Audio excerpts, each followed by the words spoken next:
Hey guys, welcome back to my channel, and it's time for another DVD haul once again. We got from a third-party seller on Amazon UK. We've got about 7 DVDs, kind of mixed.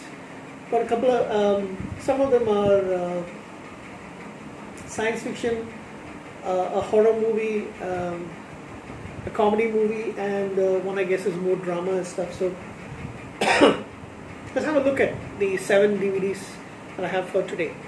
I'm not going to be taking them off the shrink wrap because I still haven't got around to cleaning up one of the shelves that I need. So I'm going to put them in my cupboard for the time being, and then later down the line I'll clean them up and then remove the shrink wrap and then put them on the display for the shelf. So up first, from 2016, 2017, I remember watching this in the theaters. I think it's 2017, if I'm not mistaken. It's a good movie, entertaining enough, nothing major, but at the same time, I am looking forward to the new movie that's going to come out, I think this year. Based off this, there's been 2 movies already from this kind of like franchise, and I only like this one so far enough to actually watch it a few times.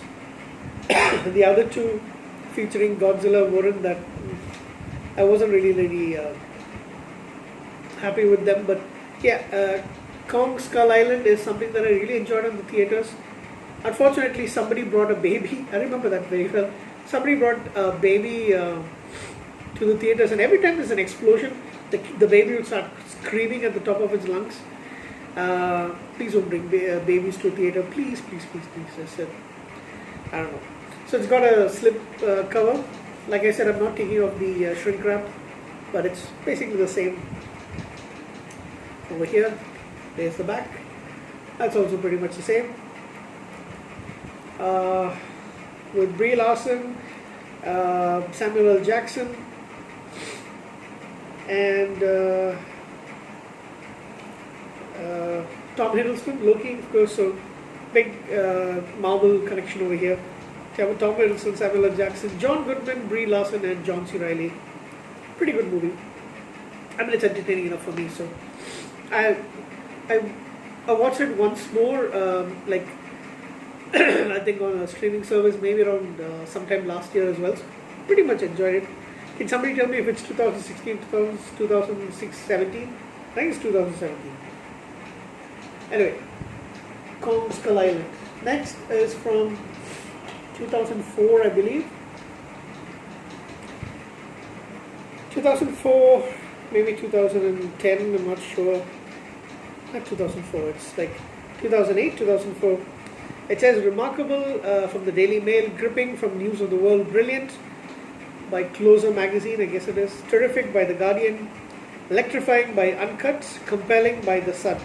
Which movie is it? It's probably the best acted out of Ryan Reynolds' movies.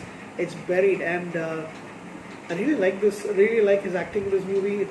I'm a big fan, but at the same time, acting-wise, I think he's pretty awesome in this movie. If you're claustrophobic, you might struggle watching this movie, because I remember my sister said she and a friend of us were watching it, and my sister, my cousin, and then she said the friend is actually claustrophobic, and she had a panic attack while watching the movie. I can understand that. I'm a little bit claustrophobic in certain cases, not too much, but yeah, I can't stand it if, like, for example, if I'm in a vehicle and I can't see the window, I actually get a little worried, those kind of things. But this person is really claustrophobic, but yeah, brilliantly acted movie. Up next are 2 movies from a franchise that has been maligned recently.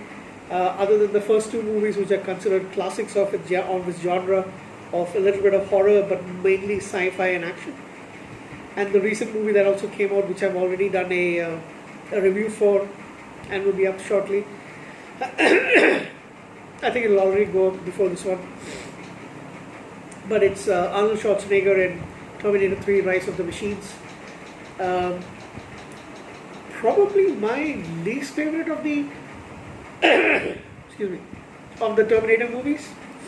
Yeah, even I think even prefer Genesis to this.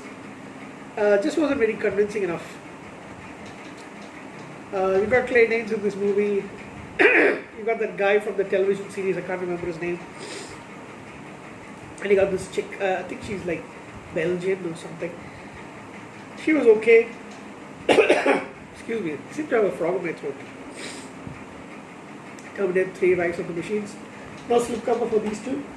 And of course, the movie that came up right immediately after Terminator 3 in this franchise is Terminator Salvation, which I enjoyed quite a bit. Got a little damage over here, I don't know what happened. With Christian Bale and Sam Worthington. I enjoyed this movie quite a bit, but it's a little bit dragging in between with when it's just Sam Worthington and Moon Bloodgood. I like their actors quite a bit, but I don't know, they just felt a little bit awkward, both of them. So I did enjoy this movie. Of course, famous for Christian Bale's, going off against a crew member for walking in between between a shot or something like that. Excuse me. I apologize. Yeah, I did enjoy this quite a bit. One of my favorite horror movies, which one of the most tragic endings of all time. There's been much talk about this. And of course, it's from Stephen King. I think it's a shorts. Yeah, it's a short story in his collection, I believe. I remember reading it a long, long time back. Written for the screen and directed by Frank Darabont, who went on to create the Walking Dead, and he left pretty quickly in the Walking Dead. But it's Stephen King's The Mist, with that tragic ending. I mean, it's often quoted as one of the top 10 drastic endings of all time, what the fuck kind of ending. I mean, it's really, really tragic, but yep, pretty well acted. The actress, her name is on the top of my tongue, but now Marcia Gay Harden. She acts as a total bitch, and a religious bitch as that. Yeah, and I can't really stand those kind of people, so she did an amazing job. This is an actress who I like quite a lot, by the way, but she did a fantastic job in this movie, as did everybody else. But I was so happy when she gets killed. Up next, a sequel to a franchise which I like a lot.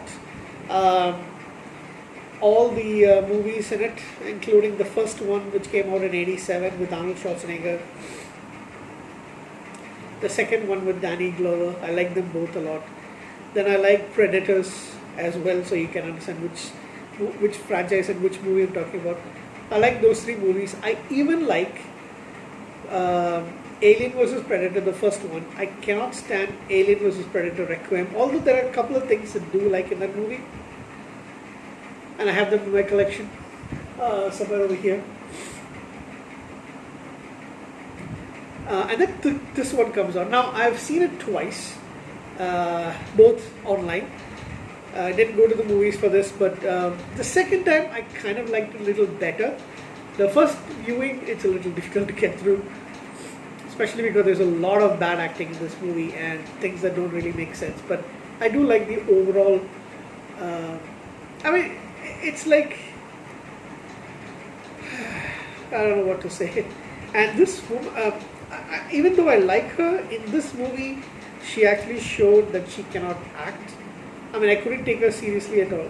Olivia Munn, and there's this other guy, Michael Key, who's supposed to be really funny, along with Jordan Peele, sorry, he as well. I couldn't stand him at all in this movie. I was cheering for him to be killed by the Predator quite a bit, as well as Sterling K. Brown, who I've actually enjoyed watching a couple of movies, and this movie is just an arrogant ass. Yeah. So there's a lot of stupid things about this movie. It's Ian Black, something like that. Shane Black, sorry. You really need to work on your dialogues and your script and stuff, but put in my collection. I like I said, I will be watching it over and again. but it's probably my second least favorite in that franchise. Finally, we come to the comedy movie, which is got the Indian touch. It's a British movie. Who wants to cook aloo gobi when you can bend a ball like David Beckham? Bend It Like Beckham, one of my favorite comedy movies of all time. It's funny. It's got some of the romance aspects in it as well. It's really fun. Even if you've never seen this movie, please do watch the movie. Even if you don't like football or soccer, as Americans call it, I find that this is something which a lot of people will enjoy. Doesn't matter. Pretty good movie to watch. And in fact, I think I want to pop it on tomorrow afternoon because it kind of feels like a Sunday afternoon movie to watch. And I enjoyed. I think I've seen it in the theater once. I've seen it many times since. I think I've probably seen this movie at least around 10 times, including the one that I saw in the theater. So please do watch it. You will definitely enjoy yourself. So that's it. 7 movies. Excuse me. 7 movies. Small DVD haul. Take care, guys. Catch you up pretty soon.